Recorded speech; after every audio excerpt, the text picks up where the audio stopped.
Qué bellas son, qué bellas son, bellas palabras de vida.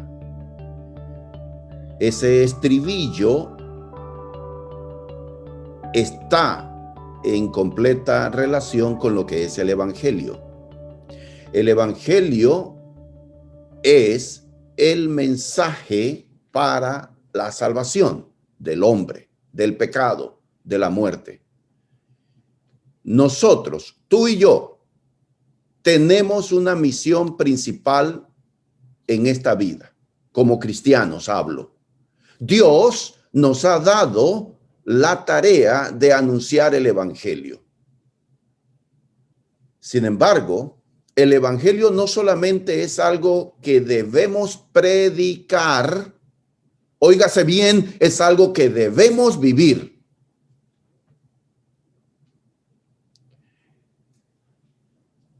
La manera más eficaz de anunciar el Evangelio es enseñando con nuestra vida el poder del Evangelio.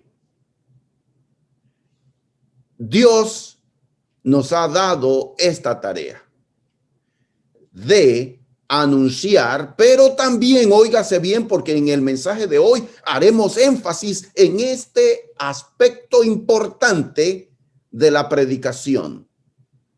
El Evangelio es algo para vivir, no solo algo para creer o hablar.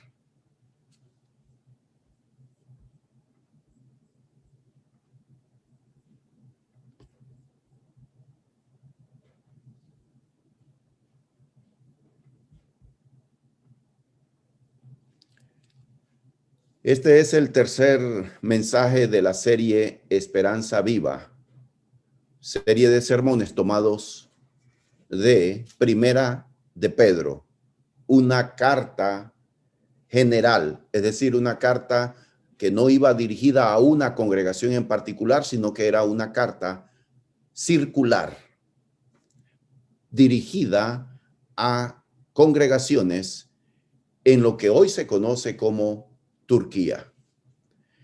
El mensaje de esta mañana es el tercer mensaje y el que cierra el capítulo 1 de Primera de Pedro. Esta serie de sermones textuales expositivos tienen como propósito fortalecer nuestra esperanza, nuestra confianza como cristianos. Caminando en la oscuridad es el título que he dado a este mensaje de hoy. Tomen nota de esto. Jesucristo dijo que los cristianos somos la luz de este mundo, pero que este mundo está en oscuridad y somos llamados a vivir en este mundo y a demostrar con nuestra vida que somos discípulos de Cristo. Quiero hacer un resumen de versículos 1 al 9. Escuchen, a continuación voy a compartir con ustedes un resumen de Primera de Pedro 1 al 9. Pero este resumen lo voy a presentar con mis propias palabras. Voy a hacer una paráfrasis. Parafrasear es cuando usted dice en sus propias palabras algo que usted leyó de un escrito. Usted leyó algo, un párrafo, y entonces lo va a contar de nuevo, pero usted lo hace usando sus propias palabras. Eso es lo que yo voy a hacer aquí. Primera de Pedro 1 al 9.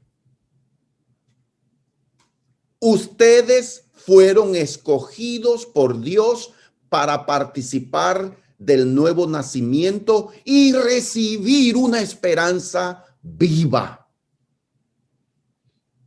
Dios los ha llamado a su gloria. Sin embargo, tienen que esperar. Mientras tanto, ustedes son peregrinos en esta vida tendrán problemas y dificultades, pero no se desanimen, porque Dios los cuida con su mano poderosa. Aunque no lo entendamos, Dios purificará su fe por medio de aflicciones. Pero recuerden que ustedes van a recibir la salvación cuando Cristo vuelva. ¿Grabaron este resumen? Estas son las ideas de los versículos 1 al 9. Es muy importante que hagamos una conexión de esto con el mensaje de hoy, el párrafo final del capítulo 1 de Primera de Pedro.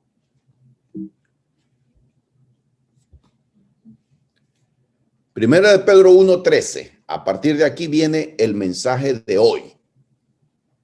Dice: por tanto, ceñid los lomos de vuestro entendimiento, sed sobrios y esperad por completo en la gracia que se os traerá cuando Jesucristo sea manifestado. Comienza con esta frase conectora. Cada vez que usted va a leer en la Biblia por tanto, esta frase, algo importante va a decir el autor. Por tanto quiere decir, a la luz de lo que ya les he dicho, en base a las razones anteriores. Lo que viene ahora, lo que les voy a decir, es el complemento de las ideas que acabo de expresar. Eso es lo que quiere decir el autor. Por tanto, tomen en cuenta lo que acaban de escuchar. Ceñid los lomos de vuestro entendimiento.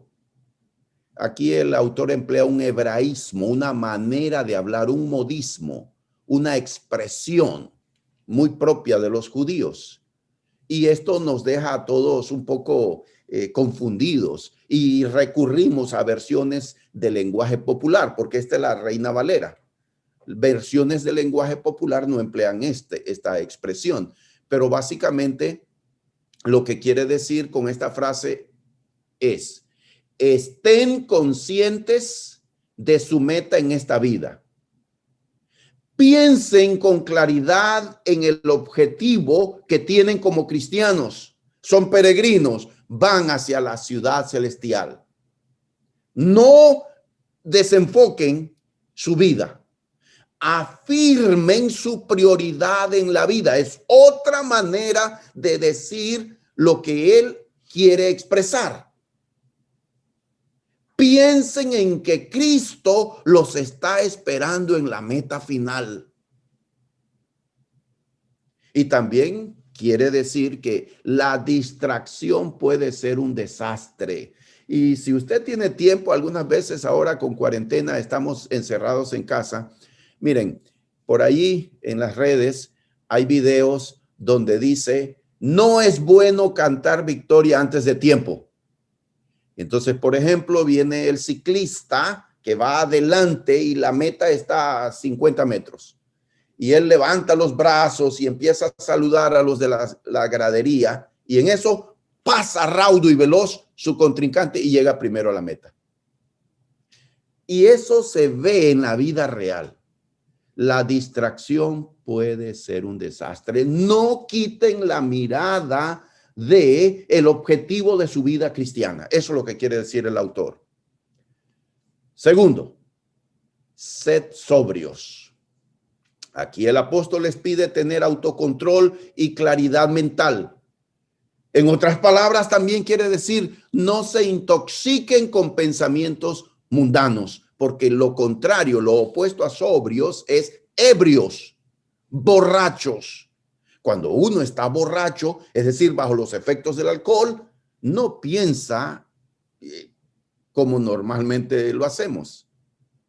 Y hacemos cosas que luego nos avergonzamos. No se intoxiquen con pensamientos mundanos. Cuidado con las ideas que este mundo tiene, filosofías de vida, criterios, estándares, lo que la gente piensa y aplica para su vida. Por ejemplo, la gente dice, si me buscan a las buenas, soy bueno, pero si me buscan a las malas me van a tener. Esa es una filosofía del mundo. No es el pensamiento cristiano. Ese tipo de ideas no tienen cabida en el cristiano. Tercero, y esperad por completo en la gracia que se os traerá cuando Jesucristo sea manifestado. Pedro urge a sus lectores a enfocarse solo en la gracia. Esto quiere decir que los cristianos deben reposar solo en la gracia de Dios y no en esfuerzos humanos. Qué tremendo, qué interesante. Miren, yo he tenido dificultades a la hora de preparar estos sermones expositivos porque Primera de Pedro contiene cada versículo, cada frase, cada párrafo, cada línea, grandes y variadas verdades. Y uno está tentado a detenerse en uno y enfatizar, pero estamos tratando aquí de mantener una hilación del concepto, la idea central. Entonces, fíjense, iniciando nuestro sermón titulado Caminando en la oscuridad, Primera de Pedro 1, 13 al 25, el énfasis es que el evangelio tiene que ser vivido y no solo anunciado con palabras. Entonces aquí nos da tres mandamientos. El Espíritu Santo. El primer mandamiento es: enfóquense en su meta. El segundo mandamiento es: cuiden su mente que no entren ideas mundanas. Y el tercer mandamiento es: confíen solo en la gracia de Dios, porque la gracia de Dios los va a sostener en la guerra espiritual. Ustedes están luchando con una guerra interna, una guerra en sus pensamientos, una guerra en sus deseos de la carne, una guerra en la corriente de este mundo, una guerra contra Satanás y sus fuerzas que son reales, que existen. Pero confíen en la gracia de Dios que los va a sostener. Tres cosas, tres mandamientos. Ahora pregunto, ¿cómo luce quien aplica los tres mandamientos que Pedro acaba de mencionar? Si yo aplico esas tres cosas que dice en el versículo 13, ¿cómo me voy a ver? ¿Cómo me van a ver los demás? ¿Cómo voy a ser en mi vida diaria? He aquí la respuesta, pero antes de ir a esa respuesta, mantengan esta pregunta. Déjenme decirles esto otro. Tengo dos preguntas antes de ir a aquella respuesta.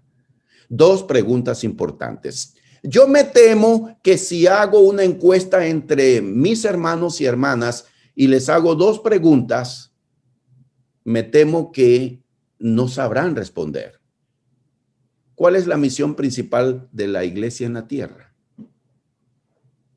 Es la primera pregunta. ¿Cuál es la misión principal de la iglesia en la tierra?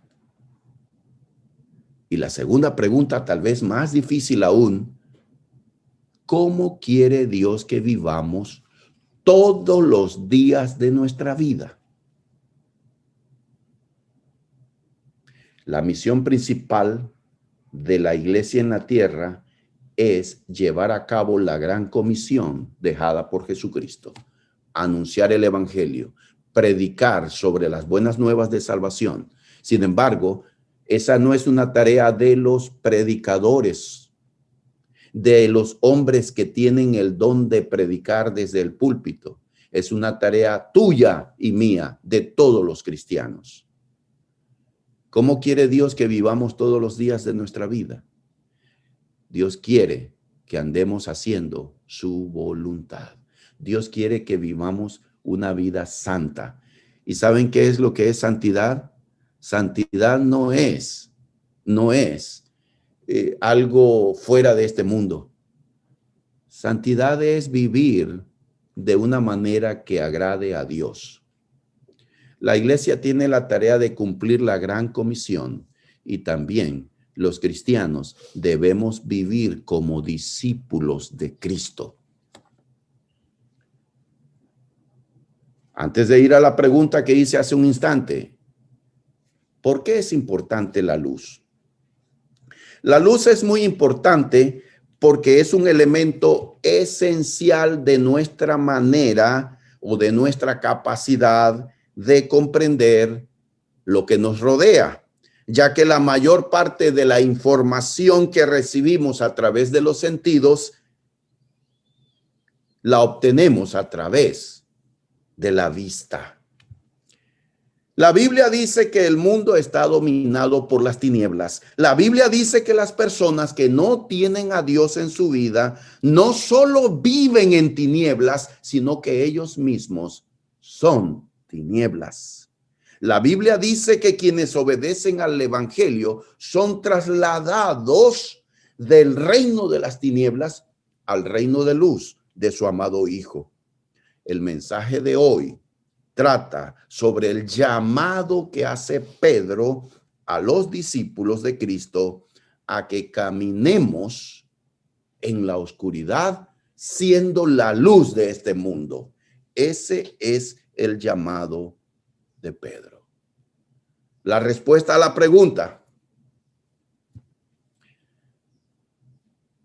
Leamos. Primera de Pedro 1:14. Como hijos obedientes, no os conforméis a los deseos que antes teníais, estando en vuestra ignorancia, sino como aquel que os llamó es santo, sed también vosotros santos en toda vuestra manera de vivir.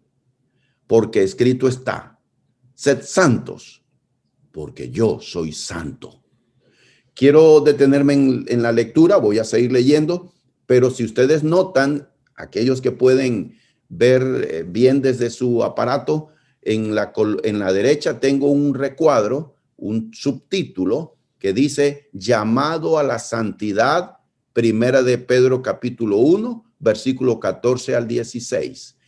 En el párrafo, en el mensaje de hoy, desde el versículo 14 hasta el 25, vamos a ver tres ideas principales. Versículos 14 al 16, la primera idea es un llamado a la santidad. Miren, como hijos obedientes no os conforméis a los deseos que antes teníais, estando en vuestra ignorancia. En el versículo 14 quiero resaltar tres cosas. Hijos. Nosotros somos hijos de Dios. Ahora, les pregunto, ¿los hijos no son un reflejo de los padres? Por supuesto que sí. Es interesante ver que los hijos copiamos de nuestros padres. No solamente recibimos el ADN que nos une, no solo hay una herencia genética, sino también hay una herencia emocional, hay una herencia psicológica, hay una herencia espiritual también. Somos un reflejo de nuestros padres, para bien o para mal. Heredamos no solo las enfermedades físicas, también heredamos patrones de comportamiento. Sin embargo, recuerden que aquí Pedro está refiriéndose a los renacidos, a los adoptados dentro de la familia de Dios, a los que hemos sido regenerados por la palabra de Dios. A los hijos e hijas de Dios debemos parecernos a Dios. Pero también aquí habla de los deseos que antes teníais estando en vuestra ignorancia. Ya hice énfasis de que deseos hace referencia a las pasiones de la carne, a estas atracciones para hacer lo que no agrada a Dios. Pero lo interesante es que el autor dice, antes tenían. Miren, ponte a pensar, tal vez los más jóvenes de nuestra congregación que han crecido en la iglesia no tienen en su mente este tipo de experiencia porque ellos han nacido en el evangelio, como se dice, y pues sus padres han modelado una ética, una moral, una conducta. Esa es el estándar en los hogares cristianos, que son un modelo positivo, y sus hijos, por lo tanto, no han estado tan empapados ni viviendo en el mundo de perdición. Pero aquellos que no han tenido esa herencia espiritual positiva en sus hogares, ¿cómo vivíamos antes? Estando en nuestra ignorancia. ¿Cómo vivíamos antes? Bueno, pues recordemos lo que dice Efesios capítulo 2, primeros versículos. Estabais muertos en vuestros delitos y pecados, haciendo la voluntad de la carne y de los pensamientos, y erais por naturaleza hijos de ira, lo mismo que los demás. Pablo allí describe cómo vivíamos antes. Y en su carta a los Corintios, en el capítulo 6, y esto erais algunos, y allí mencionó todo tipo de pecados. Antes vivían así, pero han sido rescatados por el evangelio, estando en vuestra ignorancia. Ahora, aquí, ¿qué es ignorancia? Es no reconocer o no saber que esa forma de vida desagrada a Dios. Eso es a lo que se refiere aquí el Espíritu Santo cuando habla de estando en vuestra ignorancia. Pues yo creo que el mundo que está sin Cristo, que vive dejándose guiar por los deseos de la carne, sí saben que están haciendo mal. Sí tienen conciencia de que esa vida no es la vida que agrada a Dios. Sí conocen que ese no es el camino que lleva a la salvación. Pero lo que ignoran es el evangelio. No conocen de la palabra de Dios. Ahora, sino como aquel que os llamó es santo. Aquí el escritor usa unos términos y unas figuras, unas palabras que son muy conocidas por la mayoría de sus lectores que son judíos, que conocen el Antiguo Testamento. Santo, aquel que os llamó es santo. Él no menciona el nombre de quien nos llamó de las tinieblas a la luz, pero todos sabemos que quien nos llamó de las tinieblas a la luz es Dios, nuestro Padre Celestial. Y Él es santo en su naturaleza. No hay nada malo, no hay ningún pecado en Él. Sed también vosotros santos en toda vuestra manera de vivir. ¿Qué es ser santos? Significa vivir de una manera que honra a Dios. Vivir, comportarnos, hablar, usar un lenguaje y vivir y comportarme en todo lo que yo hago, honrando a Dios. Si yo voy al cine, si yo voy a la playa, si yo voy al centro comercial, donde sea que yo vaya, yo voy a comportarme como hijo de Dios. Eso es ser santos. Y lo repite en el versículo 16, un imperativo: sed santos. Es un mandamiento. Nosotros creemos fundamentalmente en que los hombres y mujeres que rinden su vida a Cristo comienzan su caminar como discípulos de Cristo, practicando la santidad en su vida. La santidad no es algo etéreo, no es algo de fuera de este mundo. Santo no es una persona que después de muerto, un comité canónico investiga su vida y si alguien rezó a esta persona y esta persona supuestamente hizo un milagro, recibió un milagro, entonces ese comité canónico, o sea, religioso, dice, en base a la investigación que hicimos de Harris Beto Martínez en vida, él vivió, hizo buenas obras, lo declaramos santo. Y entonces hace una imagen, una estatua, y lo colocan en un nicho. Eso no es lo que dice la Biblia. Si usted lee en Primera de Corintios, capítulo 1, en el versículo 1, mire usted lo que dice el apóstol Pablo. A los corintios, ni más ni menos, un lugar perdido.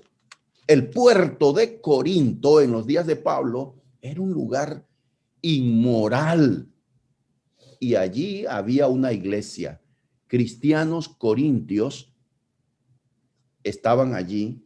Y dice Primera de Corintios 1:1, Pablo, llamado a ser apóstol de Jesucristo por la voluntad de Dios, y el hermano Sóstenes. Versículo 2, a la iglesia de Dios que está en Corinto, a los santificados en Cristo Jesús, llamados a ser santos, con todos los que en cualquier lugar invocan el nombre de nuestro Señor Jesucristo, Señor de ellos y nuestro. Los cristianos de Corinto son llamados a ser santos. Es que ser santo habla de una vida, de una forma de vivir. No significa que no peca. Ese no es el concepto de la Biblia. Significa que el pecar no es su estilo de vida, no es su propósito en la vida. Su deseo ferviente es agradar a Dios. Segundo punto, segunda idea en este párrafo, Primera de Pedro, capítulo 1, desde el versículo 13 hasta el 25, versículos 17 al 21. Y si invocáis por Padre a aquel que sin acepción de personas juzga según la obra de cada uno, conducíos en temor todo el tiempo de vuestra peregrinación, sabiendo que fuisteis rescatados de vuestra vana manera de vivir, la cual recibisteis de vuestros padres, no con cosas corruptibles como oro o plata, sino con la sangre preciosa de Cristo, como de un cordero sin mancha y sin contaminación, ya destinado desde antes de la fundación del mundo, pero manifestado en los postreros tiempos por amor de vosotros, y mediante el cual creéis en Dios, quien le resucitó de los muertos y le ha dado gloria, para que vuestra fe y esperanza sean en Dios. Wow, qué tremendas declaraciones que deben inspirarnos, deben fortalecernos. Razones para la santidad. En los primeros versículos 14 al 16 vimos el llamado a la santidad. Y ahora vemos razones para ser santos. Vuelvo al versículo 17. Y si invocáis por Padre a aquel que sin acepción de personas juzga según la obra de cada uno, conducíos en temor. Dos palabras entonces, Padre y temor en este versículo. Padre y temor, versículo 17. Entonces, si Dios es nuestro Padre y gozamos de comunión con Él, entonces lo conocemos lo suficiente como para tenerle temor. Noten esto. Si Dios es nuestro Padre, lo conocemos íntimamente como para tenerle temor. Le pongo un ejemplo. Supongamos que tu papá es el director técnico de un equipo, de cualquier equipo, de deporte, de cualquier deporte. Y resulta que tú eres bueno en ese deporte y tú eres seleccionado para estar en ese equipo, el equipo que dirige tu papá. ¿Cómo crees que te va a tratar tu papá en ese equipo?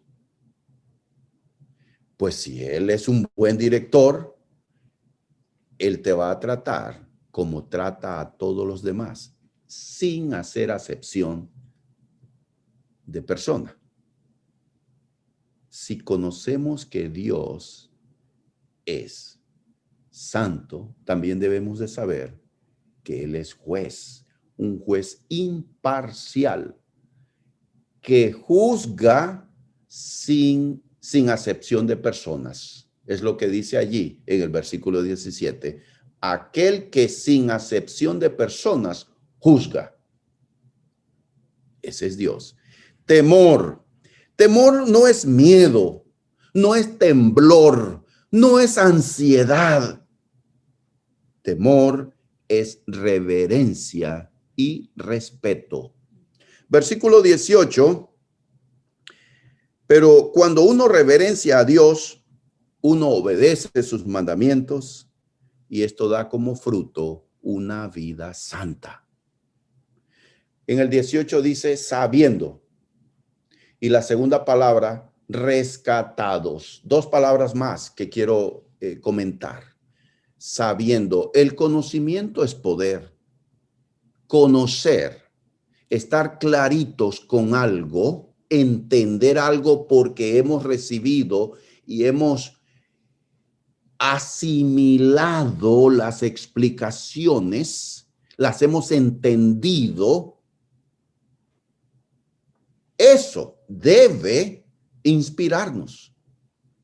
Sabiendo, ya ustedes saben de dónde fueron rescatados. Ahora, rescatados, aquí él emplea un lenguaje de un precio que se paga para liberar a alguien que está cautivo, un rehén, un esclavo.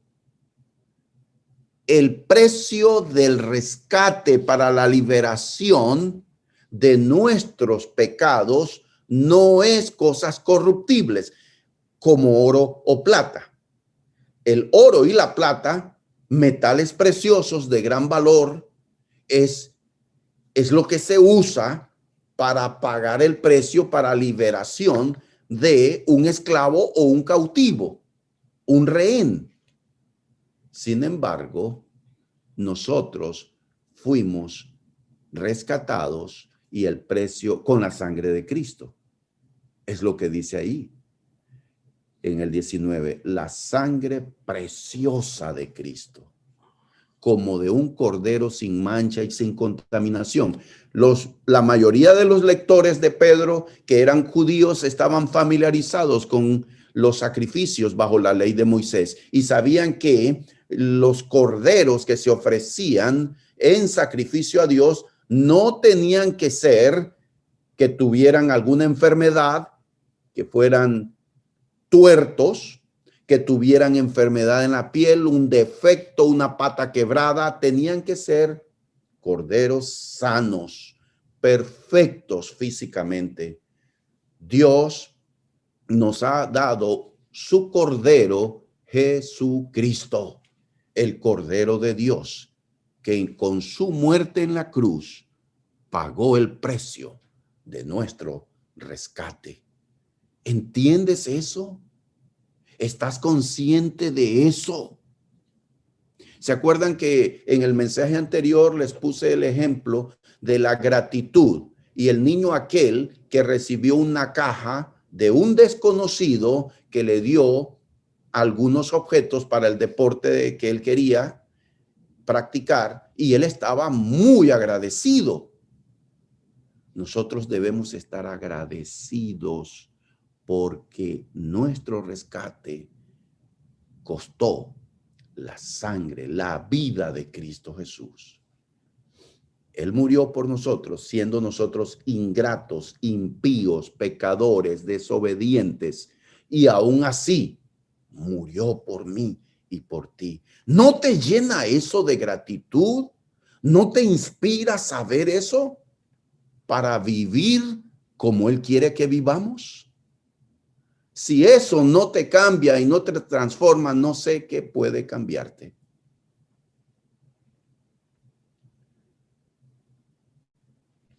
Habiendo purificado vuestras almas por la obediencia a la verdad mediante el Espíritu, para el amor fraternal no fingido, amaos unos a otros entrañablemente de corazón puro, siendo renacidos, no de simiente corruptible, sino de incorruptible por la palabra de Dios que vive y permanece para siempre. Llegamos a la tercera sección, la tercera idea principal de nuestro mensaje.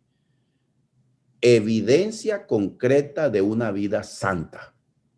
Hemos visto razones, fue el segundo punto, para vivir santamente. Y ahora vemos cómo yo demuestro. ¿Recuerdan la pregunta que hemos hecho? ¿Cómo luce? ¿Cómo se ve una persona que entiende y obedece al evangelio? Tenemos que demostrarlo. Lo enseñamos con evidencias, con cosas específicas, actitudes y comportamientos en nuestra vida. Versículos 24 y 25. Porque toda carne es como hierba y toda la gloria del hombre como flor de la hierba. La hierba se seca y la flor se cae, mas la palabra del Señor permanece para siempre. Y esta es la palabra que por el evangelio os ha sido anunciada. Muy bien. Aquí tenemos el amor. El amor es, el amor al prójimo es una forma concreta de demostrar que vivimos en santidad. Amar a mi prójimo es el segundo y más grande mandamiento. El primero es amar a Dios. El segundo es amar a mi prójimo como a mí mismo. Entonces, todo se resume en amar al prójimo como Dios manda que lo amemos. Creemos en el evangelio, pero la mayoría de nosotros tendríamos que admitir que no estamos haciendo un buen trabajo aplicando el evangelio a nuestras vidas. Amaos unos a otros entrañablemente, de corazón puro, siendo renacidos por la palabra de Dios que vive y permanece para siempre. Nosotros hemos nacido de nuevo por medio de la palabra de Dios, por medio de Jesucristo. Es la palabra viva y el verbo se hizo carne y Cristo vive para siempre. Nosotros debemos mostrar ese amor. Pregunto, ¿estamos comprometidos a vivir santamente? Los cristianos, lamentablemente, somos muy parecidos a nuestros vecinos que no han rendido su vida a Cristo. Dentro de la comunidad de creyentes hay divorcios, hay odio, hay peleas, hay rencor. Dentro de la comunidad de creyentes también se ve una vida parecida a la gente que no ha obedecido al evangelio. La pregunta, ¿estamos comprometidos a vivir santamente? Es que es importante que tengamos este compromiso. Ponemos mucho énfasis en que la gente entienda el evangelio antes de que se convierta. Ponemos mucho énfasis explicando paso a paso qué tiene que hacer para ser salvo. Pero de igual manera, es importante que la gente entienda que con el acto del bautismo, con la entrega a Jesucristo, no termina todo. Comienza su vida de allí en adelante. ¿Tienes temor a Dios?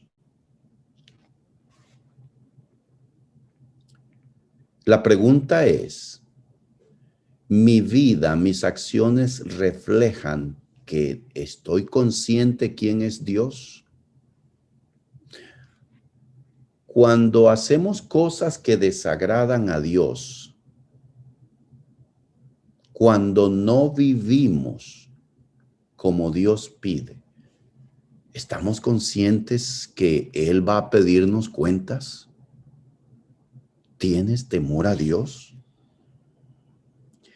El cristianismo no es una decisión de una sola vez, es una forma de vida que requiere de nuestra obediencia continua. Y repito entonces la pregunta, ¿amas a tu prójimo? Este es el evangelio que predicamos, pero también este es el evangelio que somos llamados a vivir. Si aún usted no ha entregado su vida a Cristo, hoy es el día de salvación. Yo le ruego y le animo a que se ponga en contacto con nosotros para explicarle personalmente qué tiene que hacer para ser salvo o ser salva.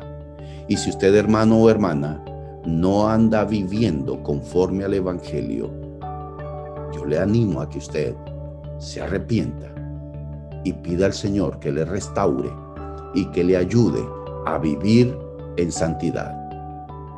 Muchas gracias y que Dios les bendiga.